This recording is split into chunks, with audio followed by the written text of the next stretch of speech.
Sometimes, when you're quiet, when the meetings stop and the emails and chat notifications go silent, you're left all alone with your pipeline.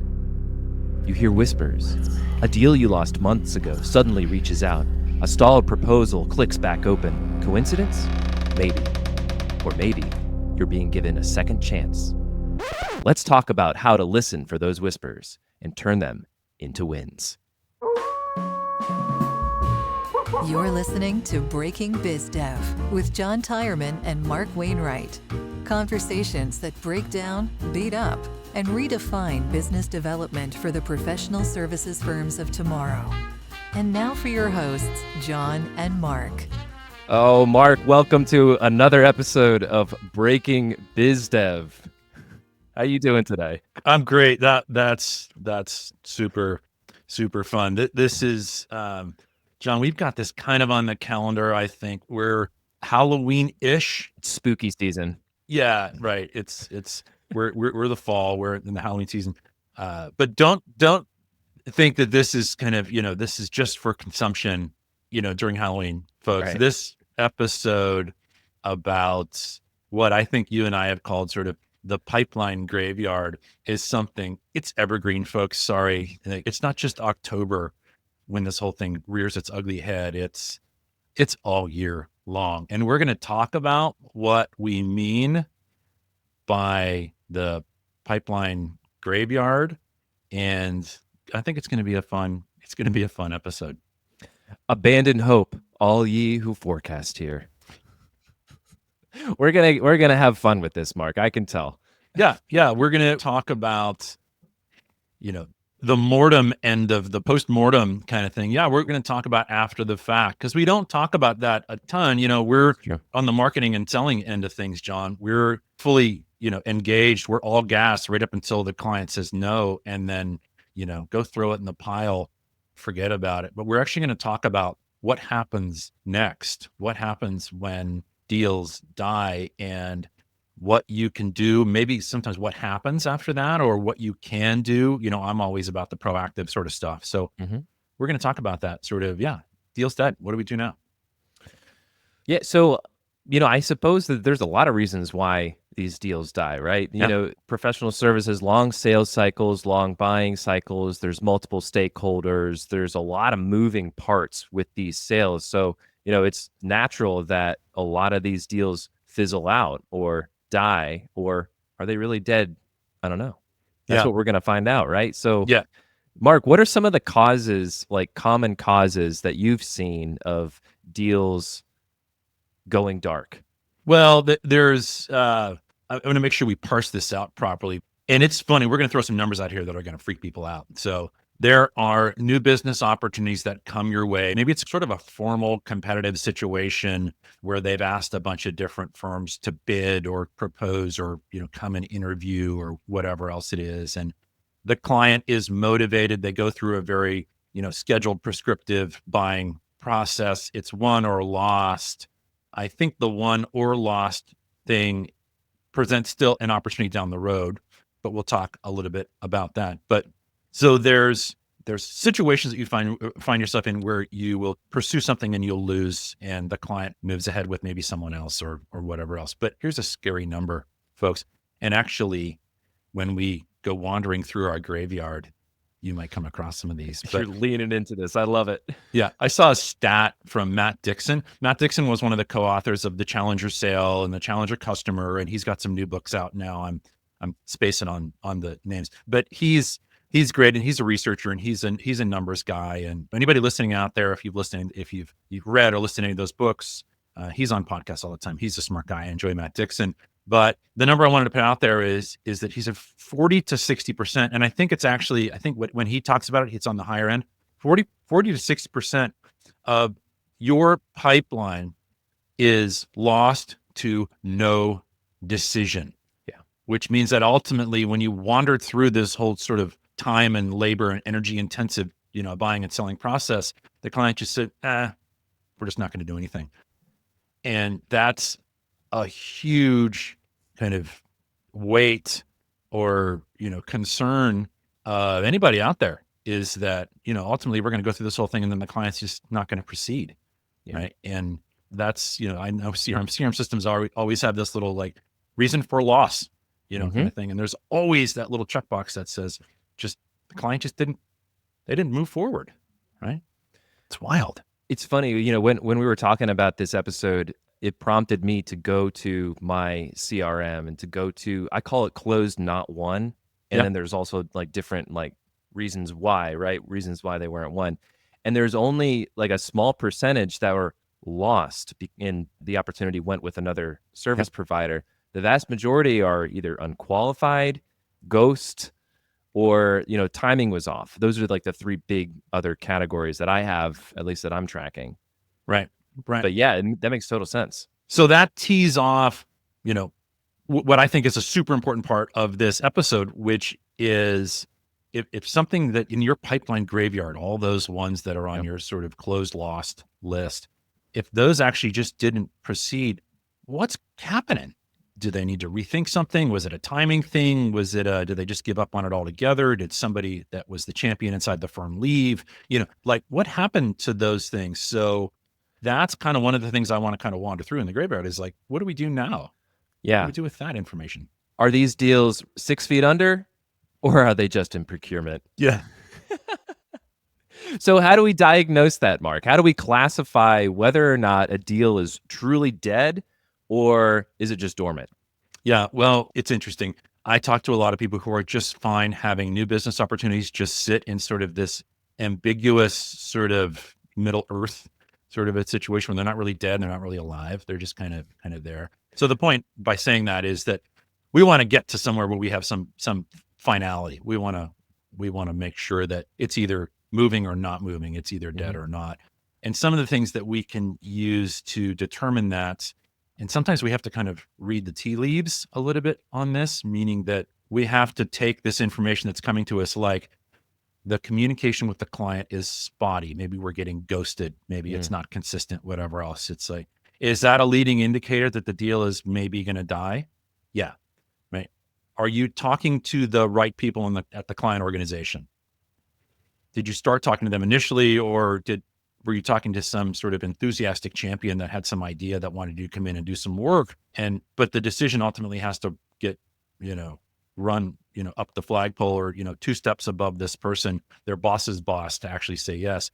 Have you actually spoken to that person? Do you even know who the heck that person is? If you don't, even if the person you're talking to is enthusiastic and thinks everything's great, the deal's probably dead, folks. And if you don't, quick plug, if you don't know if the person you're talking to is the right buyer or the decision maker, we do have a podcast episode about the 3 buyer archetypes. Oh, right. Go check out that episode, and that can help you map your organization that you're trying to sell into. Nailed it. I love it. So, are you unknowingly competing with other competitors out there? Have you been sort of marching forward with this new business opportunity sitting in your pipeline thinking, oh yeah, we're the only ones. They just came to us. And are you completely ignorant of what else is happening out there in the world? Does that mean the deal's dead? It might not mean it's dead, but the probability definitely just got cut in half, at best. Right. So here's some other sort of litmus test kind of things is that, did you qualify well initially with your new business opportunity? When you look at a pipeline deal that's sitting there and it's flagging, you have to look back. You have to be a little introspective and sort of look back and think, did I actually qualify that well? Yeah. Did I actually say yes when it should have been a no? And yes, we had a podcast on that as well. The power of saying no, John, is just such a big deal. Nicely done. So did you qualify well? Did you have really good, deep discovery? When you look at your pipeline, what is the age of the opportunity? Hopefully you have a pipeline tool that tells you, when it was started and, how old it is now. That's kind of important, folks. So you can look very easily at opportunity age and kind of see, has this been around for 2 weeks, 3 weeks? So we're in good shape. Has it been around for 6 months? Things are not looking good. And how long has it been in certain stages? Did it stall at some point? Again, that's some sort of age stuff. Did the close date that was listed in your pipeline, was it highly optimistic to begin with? And now it's slipping endlessly.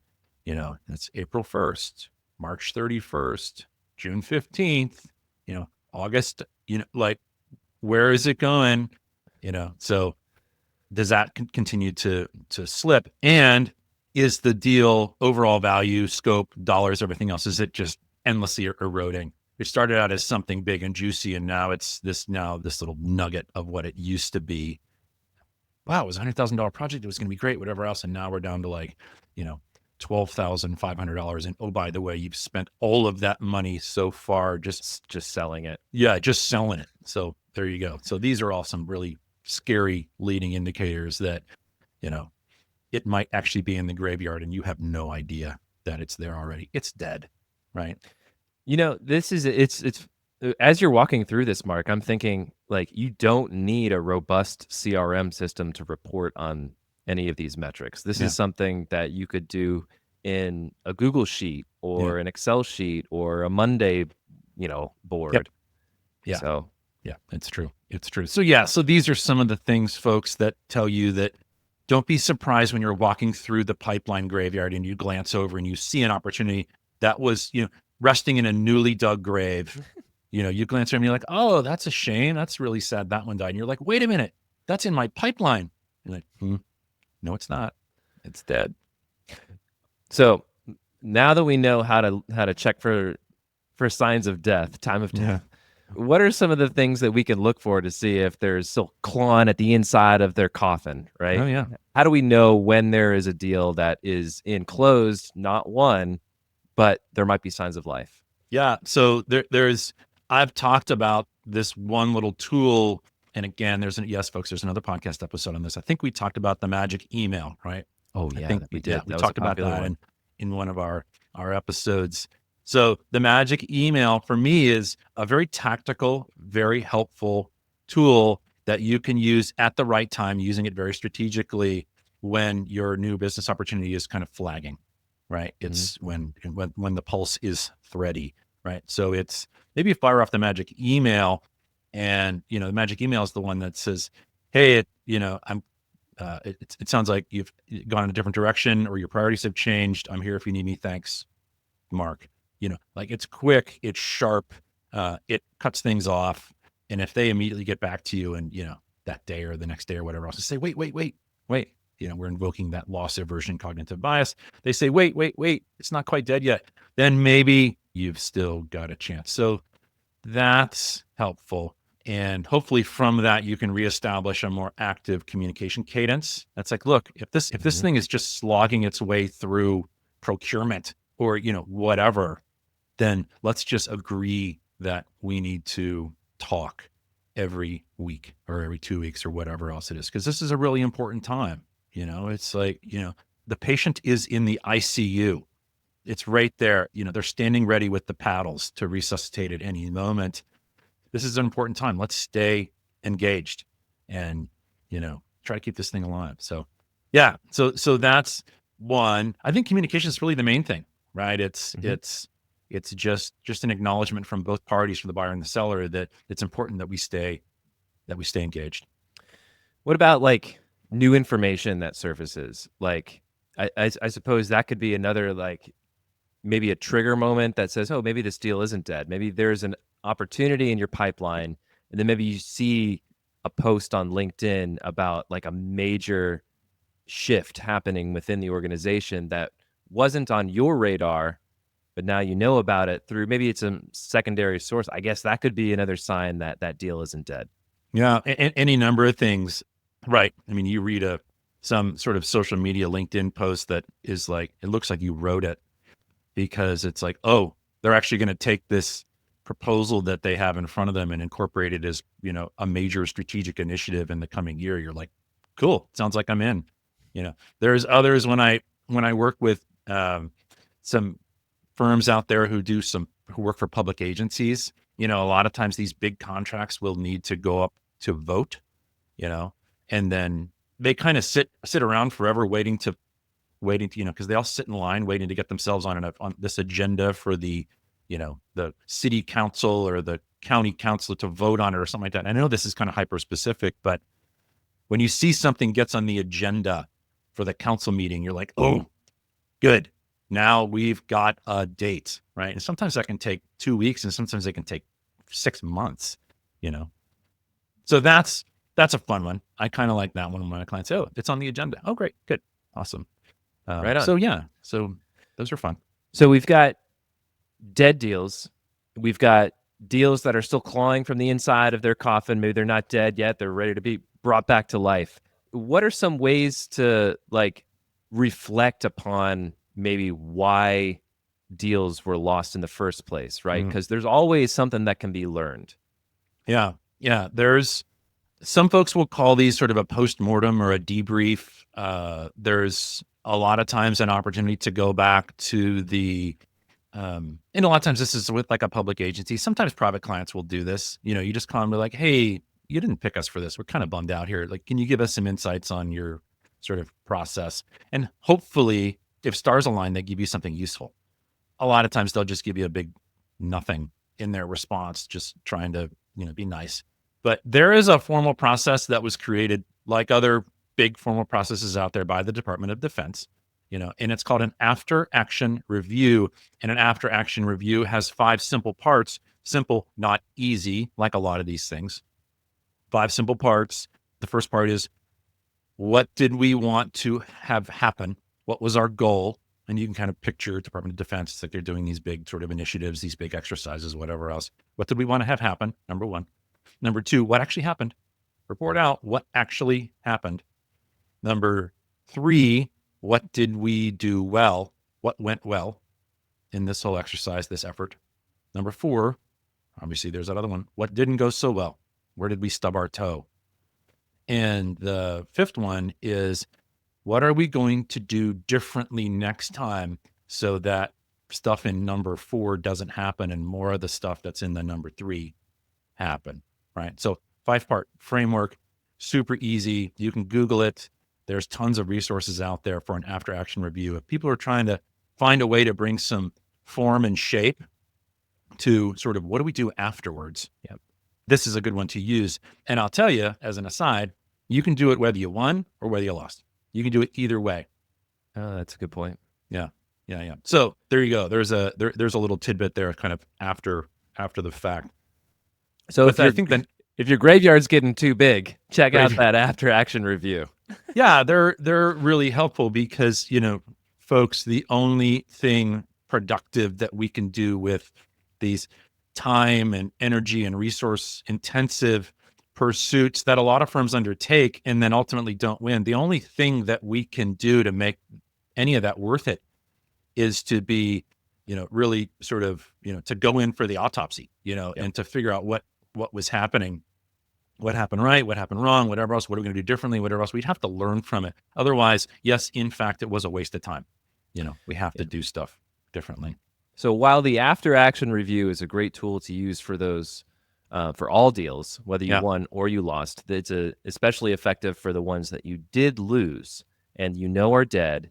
So let's talk about what can we do to reawaken? How can we raise the dead, Mark? How can we resuscitate these deals that aren't quite dead? There's still a pulse. The Frankenstein deals. The Frankenstein right? deals. Yeah. So these are fun. And hopefully everybody who's got sort of a long list, painful long list of the closed lost or the closed not won, new business opportunities. Everybody who's got a list, let's just crack that open and see what we come up with, right? And I went into my pipeline, Mark, just in preparing for this, and I found half a dozen opportunities that I went through, and there's a pulse there. Yeah. So I'm particularly excited to have this conversation with you because I'm going to put this into action after this. People are always excited about it. I will tell you, and this is funny, John, I will tell you straight up, if you found 6, there's only 2 that are maybe viable, right? So, and if people go in and they find 20, they're like, oh my gosh, our closed lost opportunity list is a gold mine. I was like, looks like a gold mine today. It might not be. There's a reason why they lost. Yeah. Temper your enthusiasm. But point being on this is that it is a really good exercise. Yeah. It's not something you want to obsess about. You want to do it every day, but you want to go back. Maybe every quarter. Yeah. Maybe every quarter. Sure. Maybe every, whatever. Once or twice every a year. Yeah. Yeah. Twice a year. Sure. Whatever else. But you want to go back and revisit it. And lo and behold, some percentage of those lost opportunities are going to be the ones we referred to earlier, right? They're ones that never went anywhere. They just didn't proceed. So you can re-engage and say, hey, this never proceeded. You guys said you just weren't going to do anything at this point. Did you actually move ahead with someone else, or did you really stop? And is there a time in the future where you want to get going again? When should we re-engage and talk about that? So I think those are really important. And kind of the note I have for everyone here is that when an opportunity moves to your closed lost or did not proceed or whatever else, or it's just something that, the doctor walks in the room and, maybe I'm the doctor, John, and I look at the pipeline and I say, time of death now, right? And we kill an opportunity that's in your pipeline. And I'm saying, take it to the graveyard. I say, look, we're killing the opportunity. We're killing the project, right? Because Not it the looks like person. that thing Yeah. isn't going to happen. But we're not killing the people. We're not dragging your important client contact off to the graveyard, right? The graveyard is not filled with people, folks. It's filled with these old sort of dead projects, dead opportunities. The people are oftentimes alive and well. So this gives us sort of an opportunity to say, hey, all right, good. That opportunity is gone. I need to go re-engage with Susan in a couple months and just sort of say, hey, it looked like that opportunity was never going to move ahead. Anyways, we just, we had it as a really fun opportunity with you. Now that looks like it's come and gone, let's re-engage, let's rethink, let's approach our conversation with kind of a fresh, sort of a breath of fresh air rather than our sort of twice monthly check-in on the status of the new business opportunity. Now it's like, hey, that one looked dead.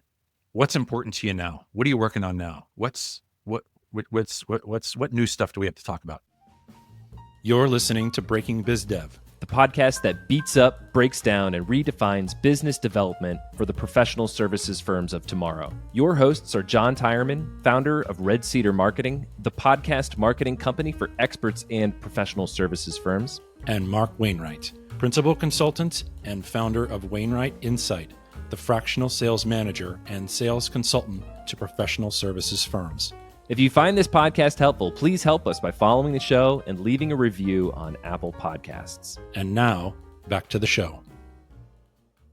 Tabula rasa, clean slate. Yeah, clean slate, exactly. So super important there. So it's a good way to do it. And frankly, if that new business opportunity comes back, we killed it, and then it kind of comes back, I think there's an opportunity to reevaluate. It's like, it looks like it's still a good fit. The client's still good, whatever else. That new business opportunity just stopped, and now it's kind of come back. It gives us a chance to maybe be a little more careful and cautious about how we're going to weight that.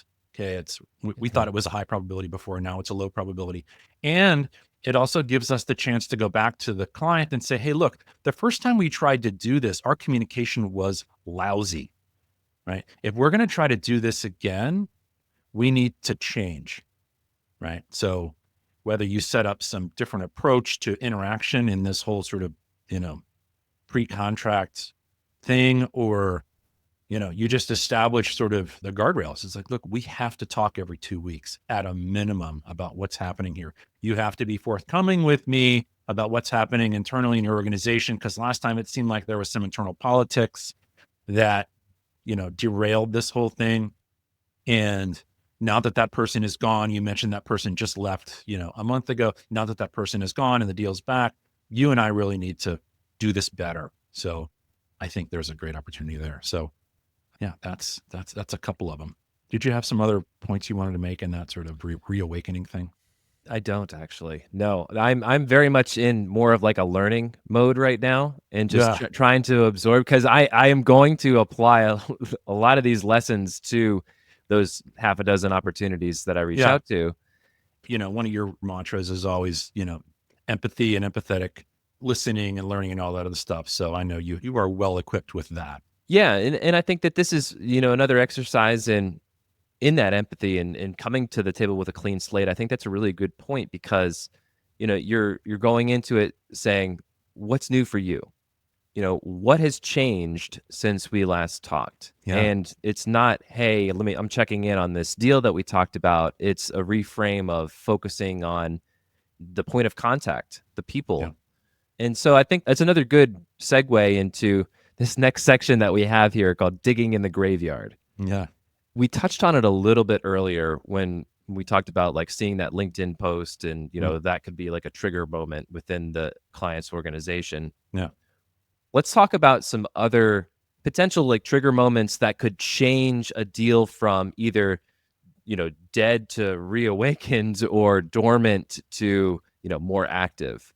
Yeah, and there's and this gets tactical, which is good, I think, for folks. So when you go and revisit those closed lost deals, like what are you looking for, and what types of things should you be teasing out of that list to think, oh, maybe I should reconnect with these folks and talk about this. So it's things that started, maybe they were initial small phases that didn't ultimately move to a subsequent phase, right? Mhm. There's that, right? There's a lot of firms that call these sort of an initial study or a discovery step or a whatever else. It's like, what happened next? Did Audits. Yeah. audit? Sure, an audit, right? Like, what's going to happen next? Did it ever move ahead? And it's like, oh no, the champion of that left. But now there's a new person that's kind of taking it up, and they might have a different way to advance that. It's like, oh, who is that person? Let's talk to them. So, another thing is that, oh, wow, we had a really good relationship. The communication was actually really, really good with that particular client. The project or the opportunity was just killed or whatever else. Wow. That, let's not cross off the relationship. That was really good. Let's see how we can kind of leverage that relationship into something else, maybe. Mm-hmm. People over projects. Yeah. People over projects. Do a little bit of research and digging, with some of these opportunities that, are sitting in your graveyard. It's like, were there significant organizational changes? Were there team members who left or new people that came? Were there leadership that turned over? What else? Whatever happened. So on one hand, you think, okay, so there's this new business opportunity and there was a bunch of turnover. You think, okay, now maybe there's some new people that are open to rethinking. I should re-engage with them. On the other hand, you think, oh, my top two champions or contacts that were at this one organization left and they went to a new company. You're like, oh, boom, great. I'm going to go talk to those guys at their new company and see if there's a need there, to see if what we talked about before at company A is going to work at company B, right? I think another trigger moment that we have on our list, but I think it's important to talk about it from two different perspectives, is mergers and acquisitions. Mm-hmm. So most of the folks that are listening to this show are in a professional services industry, and in professional services, there are constantly mergers and acquisitions happening. So I think this could be important from two different lenses. Number one, the organizations you're trying to sell into, if they've gone through a significant merger or acquisition, that can be a trigger moment for potentially your services. On the flip side, if your organization goes through a significant merger or acquisition, maybe you're expanding your service line in a particular region, or you've added a new service line, or you've added new expertise in some specific area, this could be a trigger moment to reach out to potentially those dead opportunities, or even those, opportunities that still have a minor pulse, and say, hey, we've gone through this major acquisition. We've added this core area that was missing when we first spoke. Would like to re-engage. Let's have a new conversation. Yeah. Those are tough. I have spoken to prospective clients in the past, and maybe I was talking to a decision maker or one of a few decision makers, and they went through a merger acquisition, and all of a sudden the two or three decision makers turned into 10. And oh, by the way, they added 2 layers on top of this person. So now you've got a steeper and longer hill to climb. In some cases, you may still be able to advance this whole thing. In a lot of cases, it's dead, because now, you walked in the right door initially, and now all this craziness has happened. And now you have to figure out a whole new door, i.e. a whole new group of people to talk to and get to know and build trust with and everything else. And so, yeah, super challenging situation. No doubt. It is a challenging situation. Yeah. So there's some specific things. I said we got some tactical stuff here. There's some specific things that have worked. There are specific tactics that kind of have worked for me and I think would work for others. So sometimes, in your graveyard, you look and, it's the notes you took or what you're remembering is, oh, the timing. It was a timing issue. The timing just wasn't right. So you can simply go back to those people and say, hey, last time the timing wasn't right. Is it okay if we establish some communication?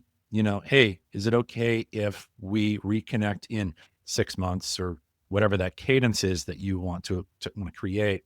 Is it okay if we just reconnect regularly to see if the timing will be right then? So easy one.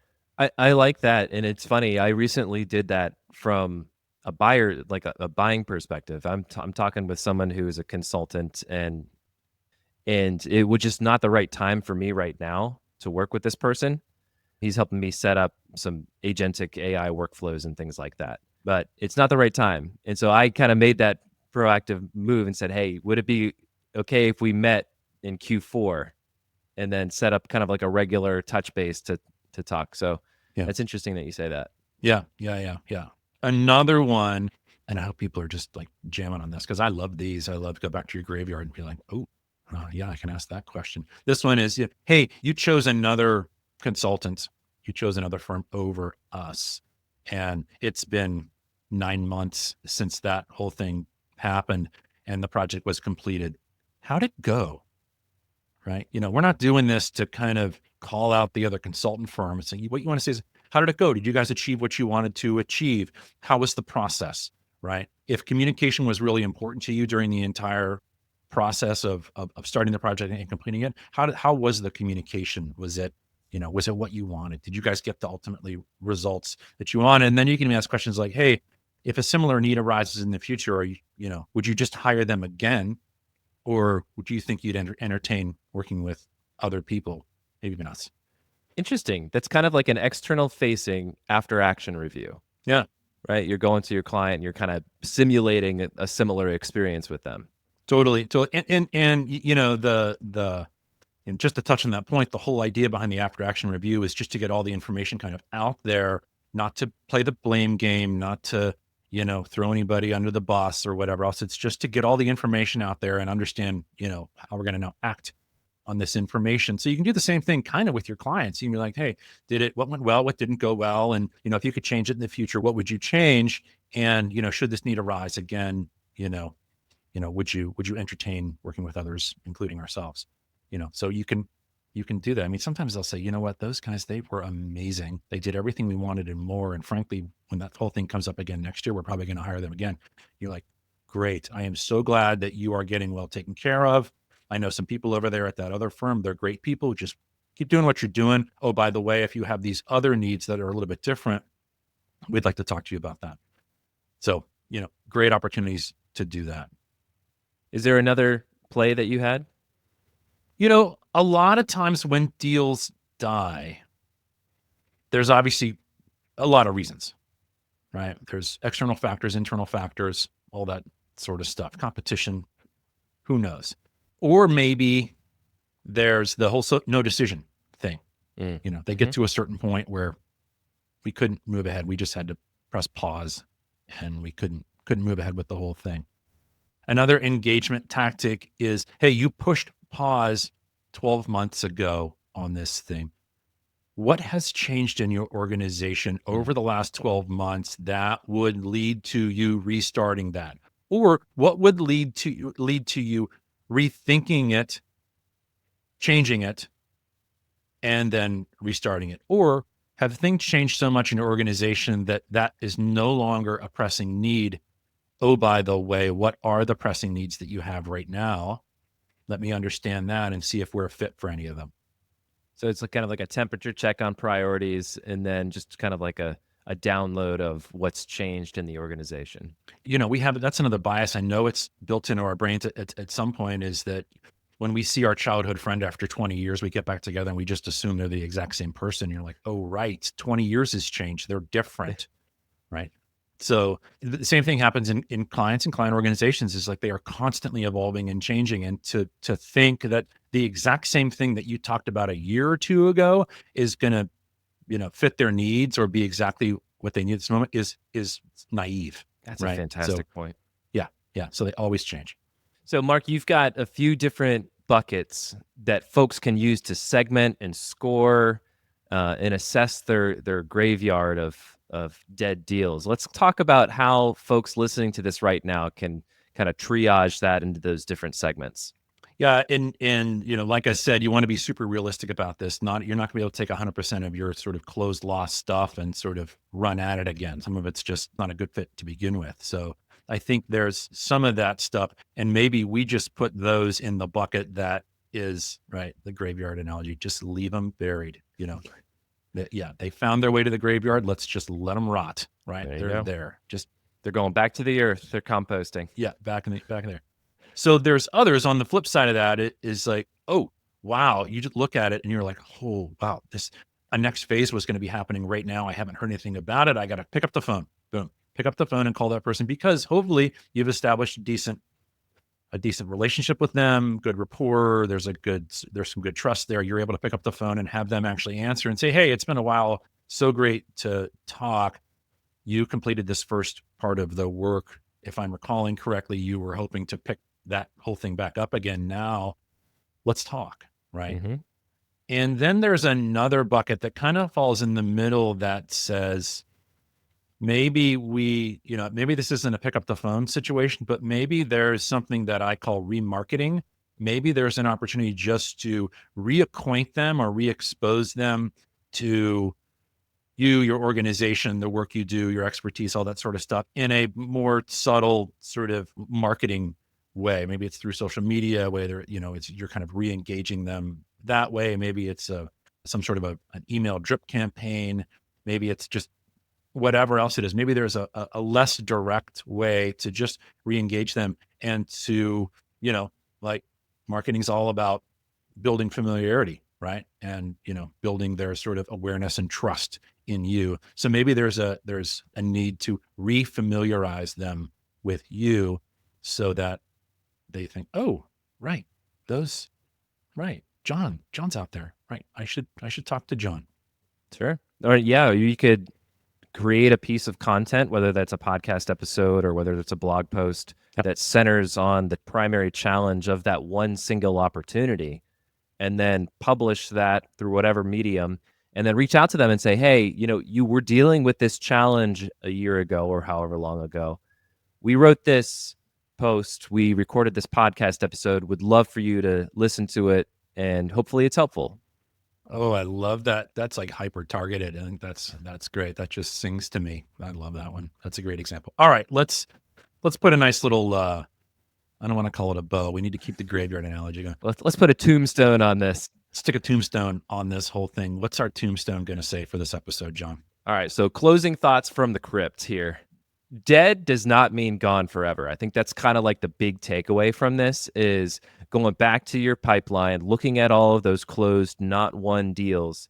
Some definitely are dead. Some there's potential for reawakening. So I think that's kind of the big takeaway here, is that something that folks can do. Maybe it's quarterly, maybe it's once or twice a year, but it's definitely something that can be a boon to your pipeline. Yeah, good. The other one for me is, and I'm a process guy, in that organizations need to build a process around this and not just sort of staring at their active pipeline all the time. We need to build a process around revisiting these closed lost, closed no decision, closed whatever opportunities, and running them through that three-part thinking that I said is like, who can I call right now? Who should we sort of remarket or reacquaint ourselves with? And, which ones are we just going to leave in the graveyard? So a system means it has some regularity, and over time you practice it and improve and get better at it, so that you're better and better at reflecting on your closed deals and coming back to ones that, you might be able to, bring in the paddles. What are those paddles called? The defibrillators. Defibrillator, right? Yeah. I can't believe I spaced on. Yeah, you're right. Clear, like which ones are ripe for the defibrillator to come in and just like shock back to life. I love that. So as a closing thought for folks that are listening to this, I'm going to assign some homework. And Mark, I'm going to do this homework too, and you can hold me accountable to this. Go through your pipeline and go through this exercise that we talked about on this podcast episode today, and identify a handful of opportunities that you think are not dead, they're dormant, they're worth reaching out to. borrow a few of the plays that Mark mentioned on this podcast. I'm going to do the same, and then maybe we can revisit this topic in a couple of weeks as just a quick aside, and see how the progress is going. Good. Yeah, some deals deserve to be dead and gone. Leave them in the graveyard. But there are a bunch out there that, given a little bit of effort, you might be able to bring them back to life. Do a little Frankenstein on them. Clear. Yeah, good. So good. John, this has been a fun episode. Hopefully people enjoyed it. Until next time. Thanks for listening to Breaking BizDev. Subscribe on Spotify and Apple Podcasts, or listen to the show at breakingbizdev.com. This episode was produced by Red Cedar Marketing. If you think a business podcast is right for your company, visit redcedarmarketing.com to learn more.